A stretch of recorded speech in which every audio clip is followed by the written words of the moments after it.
Sir, മൂന്നാറിൽ ഇന്ത്യയിലല്ല കേരളത്തിൽ ഒരു ബസ് സ്റ്റാൻഡ് ഇല്ലെന്ന് പറഞ്ഞാൽ അത് മൂന്നാറിലാണ്. വേൾഡ് മാപ്പിൽ 6ാമത്തെ സ്ഥലത്താണ് മൂന്നാർ ഇരിക്കുന്നത്. ഒരു ബസ് സ്റ്റാൻഡ് ഇല്ല, ഒരു നമുക്ക് ടോയ്ലറ്റ് ഇല്ല. ഇത്ര വർഷമായി അതിന്റെ അവസ്ഥയാണ് മൂന്നാറിൽ.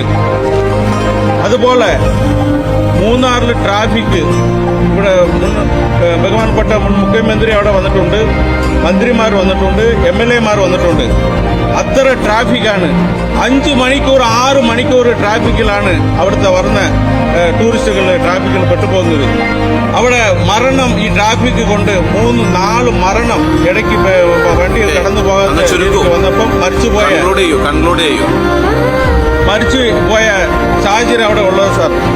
അതുപോലെ നമുക്ക് സ്വാതന്ത്ര്യം കിട്ടിയിട്ട് ഇത്ര വർഷമായി സാർ, ഒരു സെന്റ് സ്ഥലം പോലും എന്റെ നിയോജക മണ്ഡലത്തിൽ വീടും ഇല്ലാത്ത ആൾക്കാർ ഇപ്പോഴും ഉണ്ട് സാർ. സ്വാതന്ത്ര്യം കിട്ടിയിട്ട് ഇത്ര വർഷമായി അവിടെ വീടും സ്ഥലവും ഇല്ലാത്ത ആൾക്കാർ ഇപ്പോഴും ഉണ്ട് സാർ.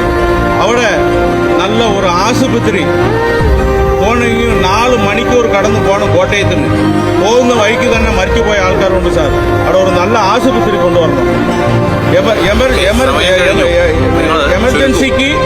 എമർജൻസിക്ക് നമുക്ക് കടന്നു പോകാൻ ഒരു സാഹചര്യം ഇല്ലാത്ത സ്ഥലമായി പോയി സാറേ മൂന്നാർ.